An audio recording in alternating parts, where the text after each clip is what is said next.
Hello friends, good morning. Welcome to Vedansh mathematics classes. Friends, हम UPTGT 2016 के paper का solution करा रहे हैं, जिसमें आज हमारा ये थर्ड लेक्चर है। अब तक हम पिछले 2 लेक्चर में 50 क्वेश्चंस तक सॉल्यूशन कर चुके हैं। आइए फ्रेंड्स, क्लास स्टार्ट करते हैं। क्वेश्चन नंबर 51, यदि sine square x plus iota y equal to A plus iota B, तो ए का मान है। तो फ्रेंड्स, यहाँ हमसे ए की वैल्यू पूछ रहा है, तो इसका मतलब इसका हमसे रियल पार्ट पूछ रहा है। तो फ्रेंड्स, हम जानते हैं sine square x equal to ये होते हैं 1 माइनस कॉस 2x अपॉन 2। तो friends, sine square x plus iota y को हम लिख लेंगे sine square x plus iota y equal to half 1 minus cos 2, और x के स्थान पर आ जाएंगे x प्लस आइटा वाई। तो फ्रेंड 2 की इसके साथ मल्टीप्लाई करेंगे और कॉस a प्लस बी का फॉर्मूला यहाँ अप्लाई कर लेंगे, तो ये हो जाएंगे friends half 1 minus cos 2x cos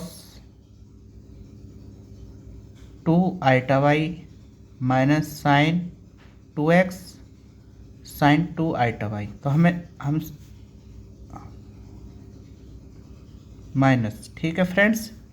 तो ये हो जाएंगे हाफ 1, इसके साथ मल्टीप्लाई कर लेंगे, तो ये हो जाएंगे cos 2x cos 2 iota Y, ये हो जाएंगे cos hyperbolic 2y minus sine 2x जैसा है ऐसे ही आ जाएगा फ्रेंड्स, और साइन 2 आइटा वाई हो जाएंगे आई sine hyperbolic 2y।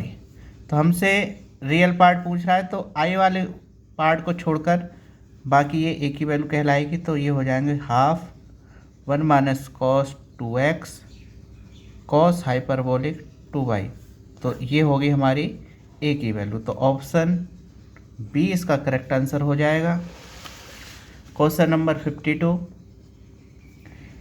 The general solution of sine x plus cos x equal to 1 is given by. तो फ्रेंड्स, यहाँ में क्या करना है, इनके कोएफिशिएंट देखने हैं। इसके आगे भी 1 है, इसके आगे भी 1 है, तो हम क्या करेंगे 1 का स्क्वायर प्लस 1 का स्क्वायर, और दोनों को स्क्वायर करने के बाद ऐड कर लेंगे।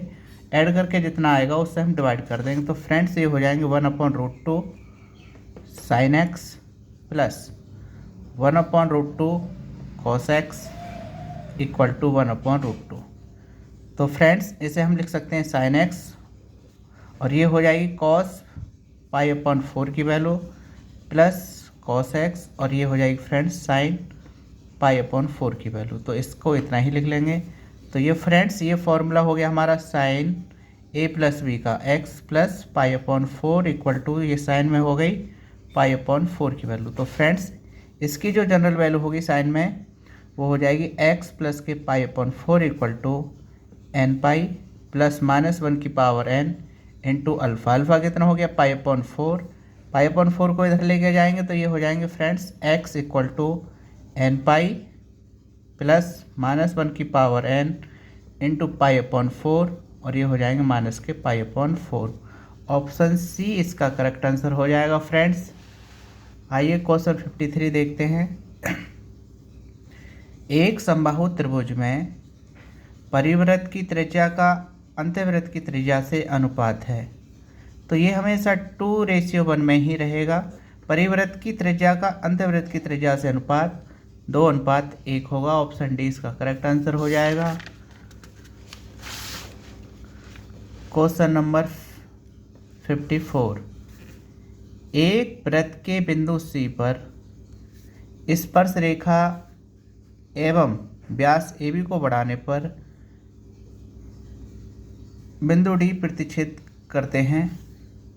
यदि एंगल DCA बराबर 110 डिग्री, तो एंगल CBA का मान है। तो फ्रेंड्स, इसको कैसे करेंगे, ये हो गई, इसका व्यास हो गया,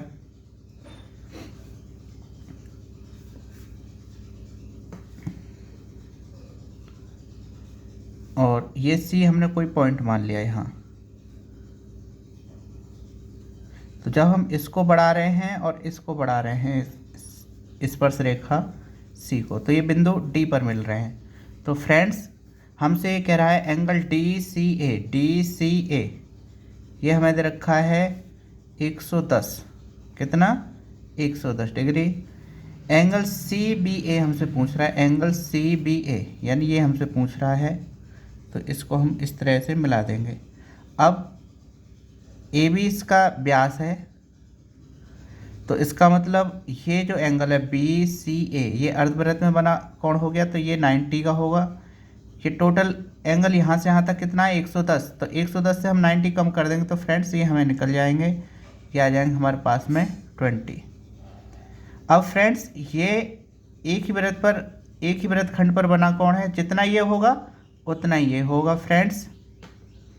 अब हमसे एंगल सी बी ए पूछ रहा है, तो angle C B A equal to हो जाएगा, क्योंकि फ्रेंड्स ट्राइंगल के तीनों कोणों का योगफल 180 होता है, तो 180 में से इन दोनों को ऐड करके सब्ट्रैक्ट करा देंगे, तो ये हो गए 110। 110 को कम कर देंगे तो ये कितने आ जाएंगे फ्रेंड्स 70 डिग्री। तो ऑप्शन बी इसका करेक्ट आंसर हो जाएगा। क्वेश्चन नंबर 55, परवलय Y square equal to 4x के एक अभिलंब का समीकरण जो बिंदु 6,0 से होकर जाता है वह है। तो हम क्या करें, इन पॉइंट से इक्वेशन को सेटिस्फाई कर देखें। जिस इक्वेशन को ये सेटिस्फाई कर जाएंगे वही इसका इक्वेशन कहलाएगा। तो हम यहाँ रख कर देखते हैं। तो बाई की वैल्यू दे रखी है 0 + 2 × 6, तो ये हो गए 12, और 12 भी हमारे सामने, तो ये ऑप्शन ए ही इसका करेक्ट आंसर हो जाएगा फ्रेंड्स। क्वेश्चन नंबर 56, समीकरण 6x² - 5xy - 6y² + 14x + 5y + 4 = 0 व्यक्त करता है। सर्किल करता है, हाइपरबोला करता है या इलिप्स करता है। तो फ्रेंड्स क्या करें, हम इसकी कंपैरिजन हम जब करेंगे इसकी स्टैंडर्ड समीकरण से, तो वहाँ a = 6 मिल जाएगा, b = -6 मिल जाएगा। यदि a + b को हम ऐड करें यानी 6 + -6 = 0, यदि a + b = 0 आ जाए तो वहाँ जो हमारी इक्वेशन है वो व्यक्त करेगी a pair of perpendicular straight line, यानी ऑप्शन डी इसका करेक्ट आंसर हो जाएगा। Question number 57, the conic as, यानी ये जो हमें कॉनिक की इक्वेशन दे रखी है क्या है ये हमें बतलानी है। तो फ्रेंड्स इसके लिए हम क्या करेंगे, इसकी स्टैंडर्ड समीकरण से हम कंपेयर कर लेंगे। ax² + 2hxy + by² + 2gx + 2fy + c = 0। तो फ्रेंड्स यहाँ से हमें a मिल गया 1, h मिल गया ½ और फ्रेंड्स b = 1। तो फ्रेंड्स यहाँ हम h² - ab निकाल ले रहे हैं, तो ये हो जाएंगे ½ का स्क्वायर -1 × 1 = 1/4 - के 1, तो ये हो जाएंगे -3/4 < 0। जब h² - ab यानी हमारे पास ये जो कंडीशन बन रही है h² - ab < 0, तो इस कंडीशन में जो हमें कॉनिक दे रखा है वो रिप्रेजेंट करेगा एक इलिप्स को, यानी ये जो कंडीशन है ये रिप्रेजेंट करेगी इलिप्स को। तो ऑप्शन ए इसका करेक्ट आंसर हो जाएगा फ्रेंड्स। क्वेश्चन नंबर 58, यदि शंकु ax² + by² + cz² + 2fyz + 2gzx + 2hxy = 0 की जनक रेखा बाई अक्ष हो तो b का मान है। जब जनक रेखा इसके जनरेटर बाई एक्सिस हैं तो इसके जो कोऑर्डिनेट होंगे फ्रेंड्स वो होंगे 1, 0, 1। तो यहाँ जब हम सॉल्व कर लें या फिर सीधी वैल्यू इस सी से रिप्रेजेंट करेंगे, तो यहाँ से x के कोऑर्डिनेट, y के कोऑर्डिनेट और z के कोऑर्डिनेट, तो यहाँ से b = मिल जाएगा जीरो। तो ऑप्शन सी इसका करेक्ट आंसर हो जाएगा। यदि वाई एक्सिस है तो बी इक्वल टू जीरो, यदि एक्स एक्सिस कहता हमसे तो ए इक्वल टू जीरो, और यदि जेड एक्सिस कहता तो सी इक्वल टू जीरो हो जाता। तो इसका ऑप्शन सी करेक्ट आंसर हो जाएगा। क्वेश्चन नंबर 59, द्विघात समीकरण 2x² plus 2y² minus 2x minus 6y plus 5 equal to zero. तो फ्रेंड्स ये एक सर्किल की इक्वेशन है, क्योंकि इसमें एक्स वाई का कोफिशिएंट कितना दे रखा है हमें, जीरो। तो हम क्या करेंगे, इसको 2 से डिवाइड कर दें, तो x² plus y² minus 1x minus 3y plus 5/2 equal to zero. तो इसकी स्टैंडर्ड समीकरण से हम कंपेयर करेंगे तो यहाँ से हमें मिल जाएगा g इक्वल टू माइनस के half, f equal to minus के 3/2 और c इक्वल टू 5/2। तो फ्रेंड्स हम यहाँ रेडियस निकाल ले रहे हैं, तो ये हो जाएंगे माइनस के हाफ का स्क्वायर प्लस माइनस के 3/2 का स्क्वायर माइनस के 5/2। तो इसको जब हम सॉल्व करेंगे तो फ्रेंड्स ये हो जाएंगे 1/4 प्लस के 9/4 माइनस के 5/2। इन सब का एलसीएम लें तो ये आएगा 4, ये हो जाएंगे 1 प्लस के 9 माइनस के 10, तो ये हो गए 0/4। तो ये कितना आ जाएगा फ्रेंड्स, जीरो। जब किसी सर्किल की रेडियस जीरो होगी तो वो हमसे पॉइंट सर्किल कहलाएगा। तो ऑप्शन सी इसका करेक्ट आंसर हो जाएगा। क्वेश्चन नंबर 60, वक्र 2y प्लस x² बराबर 3 के बिंदु 1,1 पर अभिलंब का समीकरण है। तो फ्रेंड्स इन पॉइंट से हम जो इक्वेशन दे रखी है उन्हें सेटिस्फाई करा लें। यहाँ 1 + 1 रखेंगे तो 2 आ गया, not equal to zero. 1 + 1 + 1 3 not equal to zero. 1 - 1 जब हम यहाँ रखेंगे 1 - 1 इक्वल टू जीरो, तो ऑप्शन सी इसका करेक्ट आंसर हो जाएगा। Question number 61, x³ minus x² plus 4x minus 4 और x6 माइनस 1 का में से है।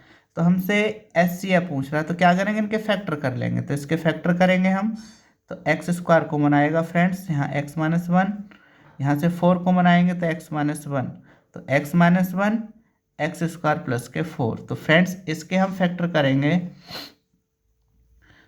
इसको हम लिख सकते हैं इस टाइप से, और ये हो गए x³ + 1 और x³ - 1। इसके फैक्टर करेंगे तो friends x - 1 x² plus x plus 1 into x³ + 1। अब दोनों में केवल x - 1 कॉमन है, तो इनका SCF कितना हो जाएगा, इनका जो SCF है वो हो जाएगा x - 1। ऑप्शन बी इसका करेक्ट आंसर हो जाएगा। क्वेश्चन नंबर 62, इंटीग्रल की वैल्यू हमसे पूछ रहा है। तो फ्रेंड्स हम क्या करेंगे, यहाँ पर इसको हम इस तरह से भी लिख सकते हैं। यहाँ 1 मान लिया और 1 की वैल्यू, क्योंकि साइन कॉस में फंक्शन दे रखा है तो साइन कॉस में ही इसकी वैल्यू रख लें 1 की। तो ये हो जाएंगे sin² x plus cos² x upon sin² x into cos² x dx। Friends अलग अलग इनको डिवाइड कर दें तो sin² से साइन कैंसिल हो जाएगा, तो यहाँ रह जाएंगे 1/cos² x। इसको लिख सकते हैं हम sec² x। जब यहाँ भाग देंगे तो इससे ही कैंसिल हो जाएगा, यहाँ रह जाएंगे cosec² x। इनका इंटीग्रल कर लेंगे तो फ्रेंड्स sec² x होते हैं tan x के बराबर, और ये होते हैं माइनस cot x के बराबर। Limit π/4 to π/3। तो π/3 जब यहाँ रखेंगे तो ये हो जाएंगे √3 माइनस 1/√3। π/4 रखेंगे तो -1 प्लस के 1, ये कैंसिल आउट। इसके इससे गुणा करेंगे तो ये 3 - 1/√3, तो ये बचेंगे हमारे पास 2/√3। तो ऑप्शन सी इसका करेक्ट आंसर हो जाएगा फ्रेंड्स। क्वेश्चन नंबर 63, इस इंटीग्रल की वैल्यू हमसे पूछ रहा है। तो फ्रेंड्स हम क्या करेंगे, इसको इस तरह से ब्रेक कर लेंगे, -1 to 0 में मोड एक्स की वैल्यू माइनस की होगी तो ये हो जाएंगे x square dx plus 0 to 2 ये हो जाएंगे एक्स स्क्वायर dx। तो फ्रेंड्स इनका इंटीग्रल करेंगे तो ये हो जाएंगे x³/3 -1 to 0 plus x³/3 0 to 2। तो 0 रखेंगे तो फ्रेंड्स ये 0 हो गया, -1 रखेंगे तो ये हो जाएंगे 2 रखेंगे तो 8/3 और 0 रखेंगे तो ये 0 हो जाएगा फ्रेंड्स। माइनस माइनस की 3 बार गुणा करेंगे तो ये माइनस रहेगा, माइनस माइनस प्लस और प्लस की यहाँ मल्टीप्लाई करेंगे तो 1/3 प्लस 8/3। तो फ्रेंड्स 3 एलसीएम आएगा, ये हो जाएंगे -1 प्लस के 8 तो यहाँ आ जाएगा 7/3। ऑप्शन डी इसका करेक्ट आंसर हो जाएगा। Question number 64, the value of A such that the vectors are coplanar is. तो कोप्लेनर के लिए हम क्या करेंगे, आई जे के कोफिशिएंट का डिटरमिनेंट निकाल लेंगे और इक्वल टू 0 रख लेंगे। तो फ्रेंड्स यहाँ हो जाएगा 2 - 1 1 1 2 -3 3a 5 इक्वल टू 0। अब इसको R1 के अकॉर्डिंग एक्सपेंड कर लें तो फ्रेंड्स ये हो जाएंगे, इसके नीचे वाले छोड़ देंगे, इसके सामने वाले इसके साथ मल्टीप्लाई करेंगे तो ये होगा 10, माइनस बीच में आता ही है, इसके साथ मल्टीप्लाई करेंगे तो प्लस के 3 हो जाएंगे, माइनस और माइनस प्लस 1, इसके नीचे वाले छोड़ देंगे, इसके सामने वाले इसके साथ मल्टीप्लाई करेंगे 5 प्लस के 3 3 जा 9 प्लस 1, इसको छोड़ देंगे, इसके साथ मल्टीप्लाई करेंगे तो फ्रेंड्स a माइनस के 6 इक्वल टू 0, इसके साथ मल्टीप्लाई करेंगे 20 प्लस के 6 से 9 और 5 14 plus a minus 6 equal to 0। a और 6 से 7a, इससे इसको सब्ट्रैक्ट करेंगे तो 8 और 8 प्लस 20 ये हो गए 28। तो फ्रेंड्स यहाँ ये हो जाएंगे a इक्वल टू माइनस के 28, 7 से डिवाइड कर देंगे तो ये आ जाएंगे कितने, माइनस के 4। ऑप्शन डी इसका करेक्ट आंसर हो जाएगा। क्वेश्चन नंबर 65, एक कण ऊर्ध्वाधर दिशा में ऊर्ध्वाधरत ऊपर की ओर फेंका जाता है। यदि t1 व t2 समय पश्चात वह h ऊंचाई पर हो तो h का मान है। मान लीजिए कोई कण u वेग से फेंका जा रहा है, t समय बाद वह h ऊंचाई प्राप्त कर ले रहा है। कितनी h ऊंचाई प्राप्त कर ले रहा है। तो फ्रेंड्स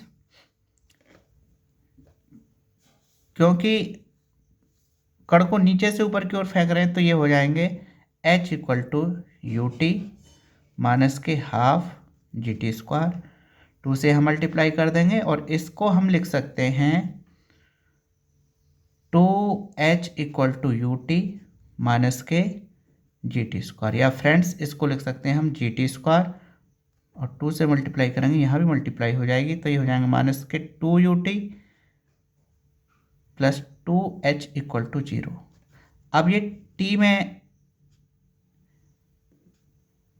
द्विघात समीकरण हो गई फ्रेंड्स। तो अब क्या करेंगे, इसके हमने रूट मान लिए t1 और t2, क्योंकि t1 और t2 के पश्चात भी ऊंचाई यही है h, तो यहाँ से हम क्या करें, इनका प्रोडक्ट निकाल लें। t1 into t2 equal to constant term upon t² का कोफिशिएंट तो ये हो गया g।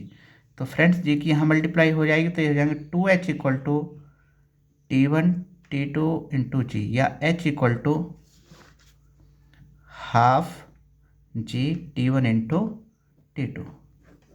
तो फ्रेंड्स ऑप्शन ए इसका करेक्ट आंसर हो जाएगा, 65 का ए।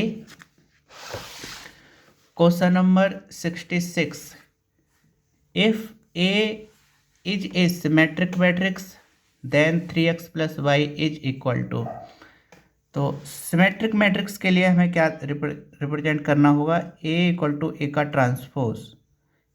तो फ्रेंड्स ये हो गए 1 3 plus x 2, 1 minus x 2 y plus 1 2 5 minus k y 3। और फ्रेंड्स इसका जो ट्रांसपोज होगा वो हो जाएंगे, यानी रो को कॉलम में कन्वर्ट कर देंगे। इसको इतना लिख लेंगे, ये हो जाएंगे 1 minus x 2 5 minus k Y, ये हो जाएंगे 2 वाई प्लस के 1 3। अब क्या करेंगे फ्रेंड्स, इसमें कंपैरिजन कर लेंगे। तो यहाँ 1 इक्वल हो गया 3 प्लस एक्स इक्वल टू हो जाएंगे 3 प्लस एक्स इक्वल टू हो गया 1 माइनस एक्स। एक्स इधर लेके आएंगे तो ये हो जाएंगे 2x, और 3 को फ्रेंड्स इधर लेके जाएंगे तो ये हो जाएंगे माइनस के 3। तो x इक्वल टू, क्योंकि यहाँ बचेंगे -2 और 2 से 2 कैंसिल हो गए 1 बार, तो ये बचे कितने -1।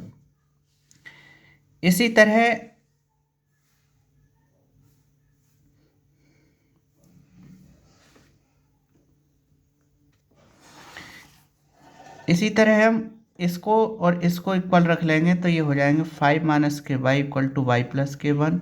वाई वाली टर्म भी एक तरफ करेंगे तो 2y इक्वल टू ये हो जाएंगे 1 माइनस के -1 प्लस के 5। तो यहाँ बचेंगे y इक्वल टू 4/2, तो ये जाएंगे फ्रेंड्स 2। तो हमसे पूछ रहा है 3x प्लस वाई की वैल्यू, तो 3 मल्टीप्लाई -1 प्लस 2, तो ये हो जाएंगे फ्रेंड्स -3 प्लस के 2 इक्वल टू -1। ऑप्शन ए इसका करेक्ट आंसर हो जाएगा।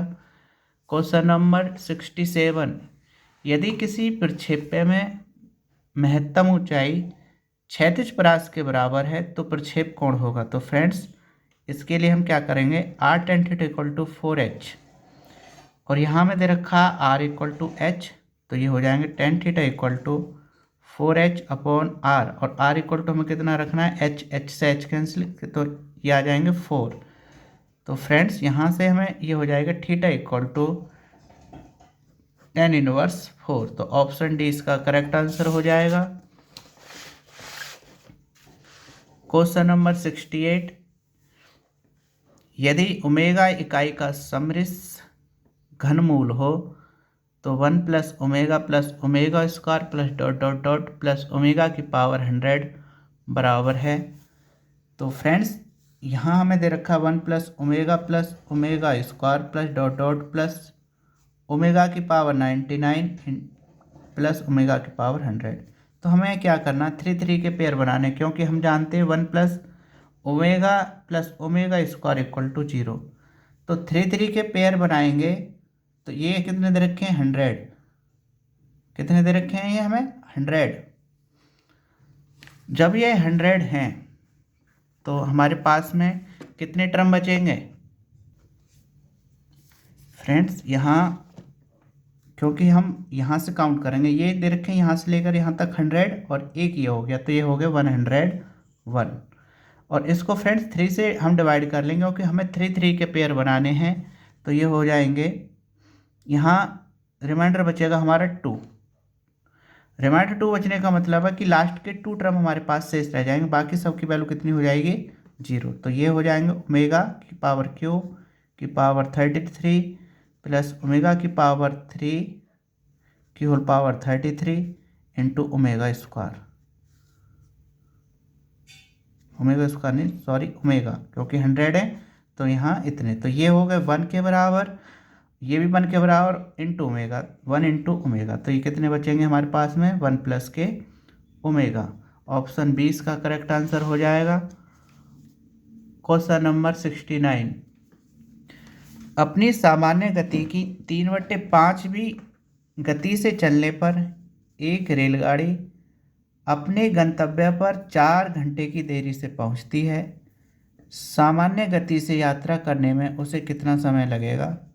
तो फ्रेंड्स क्योंकि यहाँ देरी से पहुंच रहा है तो हम क्या करेंगे, 3/5, तो नीचे जो दे रखा है इसको हम लिखेंगे 5 माइनस के 3, यानी ऊपर वाले को यहाँ घटा देंगे और मल्टीप्लाई जितने घंटे देरी से पहुंच रहा है उसकी मल्टीप्लाई कर देंगे। तो ये हो जाएंगे 3/2 मल्टीप्लाई 4, 2 से ये 2 बार, 2 से 3 में मल्टीप्लाई करेंगे तो ये हो जाएंगे 6। तो कितने समय लगेगा उसे 6 घंटे। ऑप्शन बी इसका करेक्ट आंसर हो जाएगा। क्वेश्चन नंबर 70, एक अर्धवृत्ताकार पट्टिका जिसका अर्धव्यास a है का गुरुत्व केंद्र है। तो सेंटर ऑफ ग्रेविटी हमसे पूछ रहा है सेमी सर्कुलर डिस्क की, तो सेंटर ऑफ ग्रेविटी उसके लिए होती है 4a/3π, 0। सी इसका करेक्ट आंसर हो जाएगा। फ्रेंड्स, यदि आपको हमारी क्लास पसंद आई हो तो हमारा चैनल सब्सक्राइब अवश्य कर लें। Thank you.